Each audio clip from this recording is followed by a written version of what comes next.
Welcome everyone. ಇವತ್ತು ನಾವು ಈ ಫ್ರಾಕ್ಷನ್ಸ್ ಅಥವಾ ಭಿನ್ನರಾಶಿಗಳಲ್ಲಿ ಅಸೆಂಡಿಂಗ್ ಆರ್ಡರ್ ಮತ್ತು ಡಿಸೆಂಡಿಂಗ್ ಆರ್ಡರ್ ಯಾವ ರೀತಿ ಅರೇಂಜ್ ಮಾಡೋದು ಅನ್ನೋದನ್ನು ಇವತ್ತು ಕಲಿಯೋಣ. ಸೊ ಈ ಥರದ ಪ್ರಾಬ್ಲಮ್ ಕೊಟ್ಟಾಗ ನಾವು ಈ ಡಿನಾಮಿನೇಟರ್ ಮತ್ತು ನ್ಯೂಮರೇಟರ್ಗೂ ಇರೋ ಡಿಫರೆನ್ಸ್ನ ಫಸ್ಟು ಕಂಡುಹಿಡ್ಕೋಬೇಕು. So 29 minus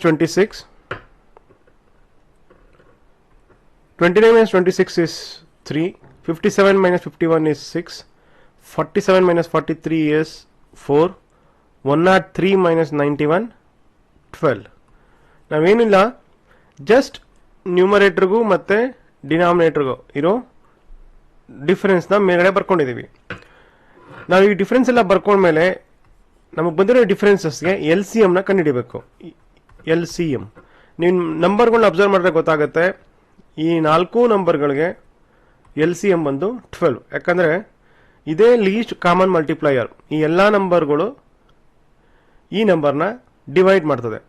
3 4 12, 3 4 12, 6 2 12, 4 3 12, 12 1 12. ಸೊ ಹಾಗಾಗಿ 12 is the L C M. ನಾವು ಎಲ್ ಸಿ ಎಮ್ನ ಕಂಡುಹಿಡ್ಕೊಂಡ್ಮೇಲೆ ಎಲ್ ಸಿ ಎಮ್ನ ನಮಗೆ ಬಂದಿರೋ ಡಿಫ್ರೆನ್ಸಿಂದ ಡಿವೈಡ್ ಮಾಡಿ ನ್ಯೂಮರೇಟರ್ಗೆ ಮಲ್ಟಿಪ್ಲೈ ಮಾಡಬೇಕು. So 12 divided by 3 is 4.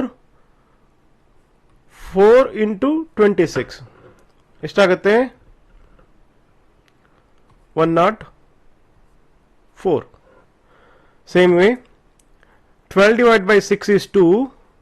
2 into 51 is 102. Same way 12 divided by 4 is 3. 43 into 3 is 129. Same way 12 divided by 12 is 1. 1 into the numerator is, that is 91. 91 into 1 is 91. So ಈ ಥರ ಬರ್ಕೊಂಡ್ಮೇಲೆ ನಮಗೆ ascending order descending ಆರ್ಡರ್ನ ಕಂಡುಹಿಡಿಯೋದು easy. ನಾವು ascending order ಅಂದರೆ ಏನು? ಲೋಯೆಸ್ಟ್ನ first ಬರೆದು ಹೈಯೆಸ್ಟ್ನ ಲಾಸ್ಟಿಗೆ ಬರೆದ್ರೆ ಅಸೆಂಡಿಂಗ್ ಆರ್ಡರ್. ಕಮ್ಮಿಯಿಂದ ಜಾಸ್ತಿಗೆ ಹೋಗ್ತಾ ಇರಬೇಕು. ಸೊ ಅಸೆಂಡಿಂಗ್ ಆರ್ಡರ್ ರಿವರ್ಸ್ ಏನಾಗುತ್ತೆ, ನಿಮಗೆ ಡಿಸೆಂಡಿಂಗ್ ಆರ್ಡರ್ ಆಗುತ್ತೆ. ಸೊ ಇದು ಡಿಸೆಂಡಿಂಗ್ ಆರ್ಡರ್, ಇದು ಅಸೆಂಡಿಂಗ್ ಆರ್ಡರ್. ಸೊ ನಮಗೆ ಒನ್ಸ್ ನಾವು ಈ ಥರದ್ದು ವ್ಯಾಲ್ಯೂಸ್ನ ಕಂಡುಹಿಡ್ಕೊಂಡ್ಮೇಲೆ ಆ ನಂಬರ್ಗಳದ್ದು ಅಸೆಂಡಿಂಗ್ ಆರ್ಡರ್ ಡಿಸೆಂಡಿಂಗ್ ಆರ್ಡರ್ಲಿ ಅರೇಂಜ್ ಮಾಡ್ಕೋಬೇಕು. ನಮ್ಗೆ ಯಾವ ರೀತಿ ಬೇಕೋ ಆ ರೀತಿ ನಾವು ಅಸೆಂಡಿಂಗ್ ಆರ್ಡರ್ ಅರೇಂಜ್ ಮಾಡೋಣ. ಅಸೆಂಡಿಂಗ್ ಆರ್ಡರ್ ಅರೇಂಜ್ ಮಾಡೋದಾದ್ರೆ ಸ್ಮಾಲೆಸ್ಟ್ ನಾವು ಫಸ್ಟ್ ಬರೀಬೇಕು 91. ಅದಕ್ಕಿಂತ ನೆಕ್ಸ್ಟ್ ಸ್ಮಾಲೆಸ್ಟ್ ಬಂದರೆ 102, ಅದ್ರ ನೆಕ್ಸ್ಟ್ ಬರೋದು 104, ಅದ್ರ ನೆಕ್ಸ್ಟ್ ಬರೋದು 129. ಸೊ ಈ ವ್ಯಾಲ್ಯೂಗೆ ಈಕ್ವಲೆಂಟ್ ಫ್ರಾಕ್ಷನ್ನ ನಾವು ಇಲ್ಲಿ ಸಬ್ಸ್ಟಿಟ್ಯೂಟ್ ಮಾಡ್ಕೊತಾ ಹೋಗೋಣ. 91 ಅಂದರೆ 4th ಫ್ರಾಕ್ಷನ್, ದಟ್ ಈಸ್ 91/103.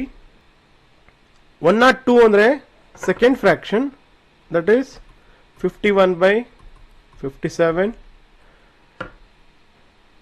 104 ಅಂದರೆ first fraction, that is 26/29.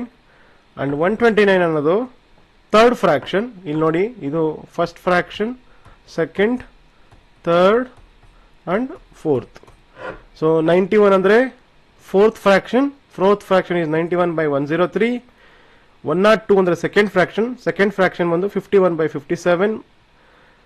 Third fraction ಬಂದು 104 ಅಂದರೆ ಫಸ್ಟ್ ಫ್ರಾಕ್ಷನ್, ದಟ್ ಈಸ್ 26/29. 129 ಅಂದರೆ ಅದು ಥರ್ಡ್ ಫ್ರಾಕ್ಷನ್, ಅದು 43/47. ಜಸ್ಟ್ ನಾನು ಈ ನಂಬರ್ಸ್ಗೆ ಅದರದ್ದು ಫ್ರಾಕ್ಷನ್ನ ಬರ್ಕೋತಾ ಹೋಗಿದ್ದೀನಿ. ಸೊ ಇದು ಈಗ ಅಸೆಂಡಿಂಗ್ ಆರ್ಡ್ರಲ್ಲಿ ಅರೇಂಜ್ ಆಗಿದೆ. So this is the answer. ಇನ್ನು ಡಿಸೆಂಡಿಂಗ್ ಆರ್ಡ್ರಲ್ಲಿ ಏನಾದ್ರು ನಾವು ಅರೇಂಜ್ ಮಾಡಬೇಕು ಅಂದರೆ ಇದನ್ನು ಉಲ್ಟಾ ಬರೆದ್ರೆ ಅದು ಡಿಸೆಂಡಿಂಗ್ ಆರ್ಡ್ರಲ್ಲಿ ಅರೇಂಜ್ ಆಗುತ್ತೆ. ಸೊ ಈ ನೆಕ್ಸ್ಟ್ ಪ್ರಾಬ್ಲಮ್ನ ನೀವೇ ಸಾಲ್ವ್ ಮಾಡಿ ಕಾಮೆಂಟ್ ಸೆಕ್ಷನಲ್ಲಿ ಆನ್ಸರ್ನ ಪೋಸ್ಟ್ ಮಾಡಿ. Thank you.